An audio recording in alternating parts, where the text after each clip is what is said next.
Matapos yung pag-initan si VP Sara, mukhang kayo naman ang dapat maimbestiga.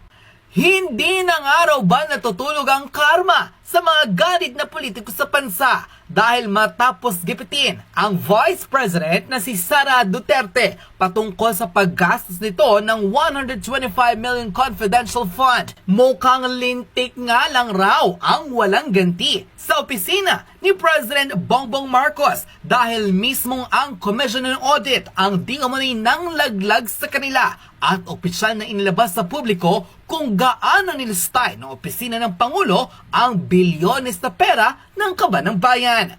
Sa nasabing official report ng Commission on Audit, iniulat nila sa taong bayan na ang opisina ni President Bongbong Marcos ang may pinakamalaki na gastos pagdating sa confidential at intelligence fund sa taong 2023 na umabot sa 4.56 billion pesos.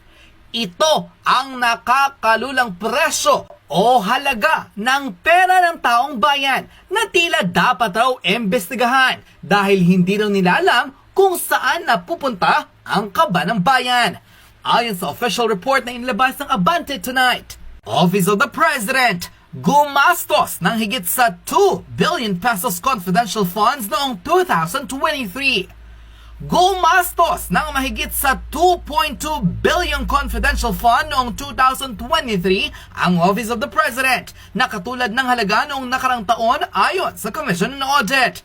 Batay sa 2023 audit report na inilabas ngayong buwan, gumastos ang Office of the President ng 4.57 billion pesos sa confidential, intelligence, and extraordinary expenses, mas mataas kaysa sa 4.50 billion pesos na naitala noong 2022.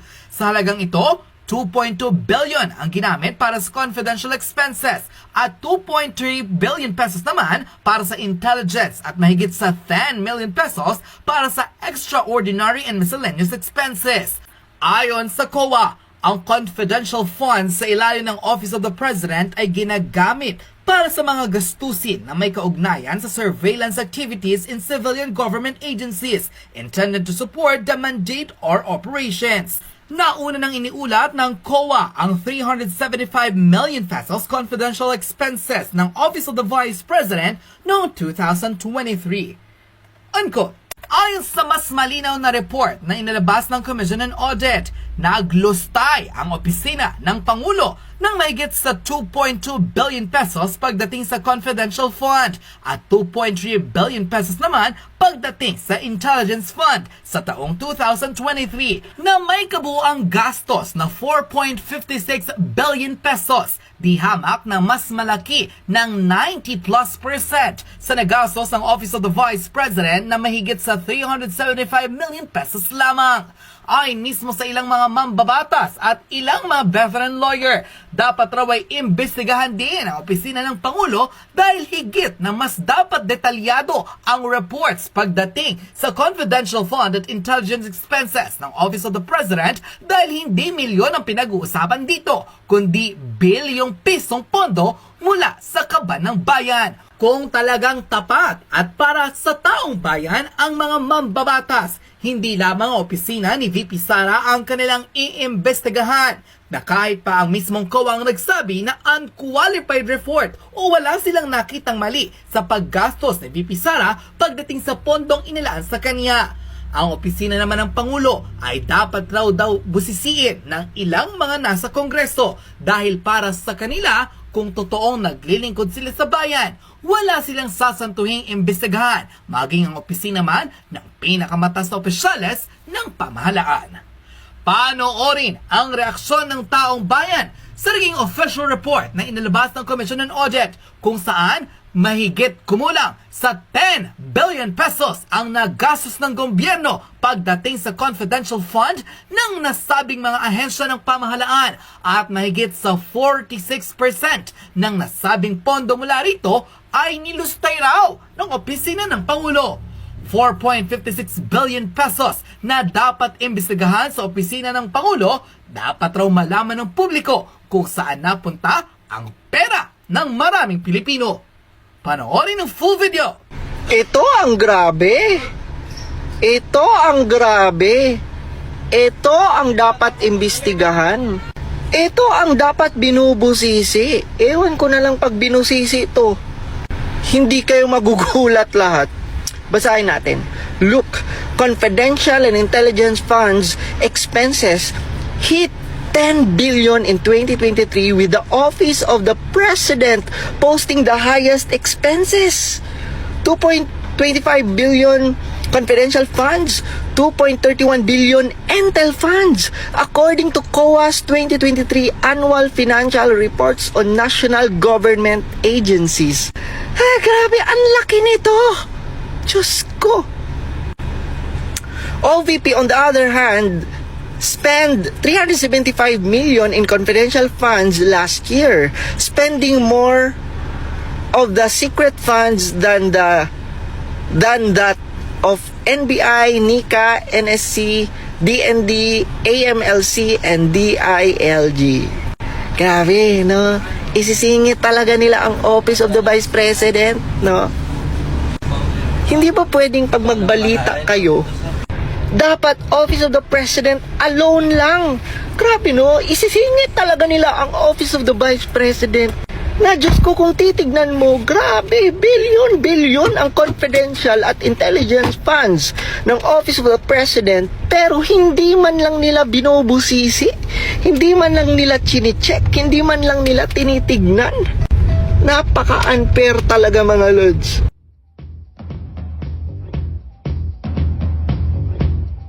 Oh, eto na, nabalitaan ko na, and I don't know kung nahuhuli ako sa balita, ha? Grabe mga kababayan, no? First time in the history ang pinakamalaking ginastos ng gobyerno sa confidential funds, 2023. At hindi na ako magpatumpik-tumpik pa, ang may pinakamalaking ginastos sa confidential funds and intelligence funds ang opisina ng presidente. O mga anti-Duterte, di ba gusto nyo ng transparency? Imbestigahan din natin ang confidential and intelligence funds ng opisina ng presidente. Bakit wala kayong imik ngayon pag opisina na ng presidente? Dapat malaman din ng taong bayan yan.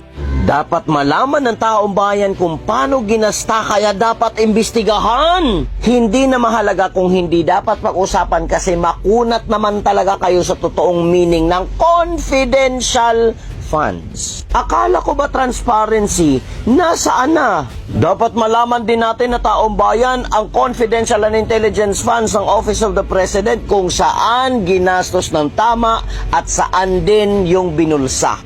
Kung may binulsa ba talaga. Nasaan na yung mga naghahanap at nagko-question sa confidential fund ni OVP?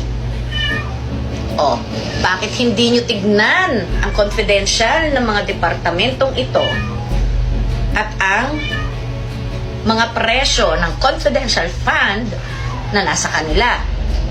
Office of the President, 4.5 billion. DND, 1.8 billion. National Defense and National Intelligence Coordinating, halos mag-1 billion. Ayan, no? So, pagdating sa OVP, 0. So, sino ngayon ang naghahanap ng confidential fund ni VP? Hanapin nyo rin kung nasaan ang mga confidential ng mga ito. Sign natin. The Office of the President under President Ferdinand Marcos Jr. is the top confidential and intelligence funds spender for 2023 with a combined 4.5 billion lang pala. Hoy, pero ang laki pa rin yan. Grabe yan.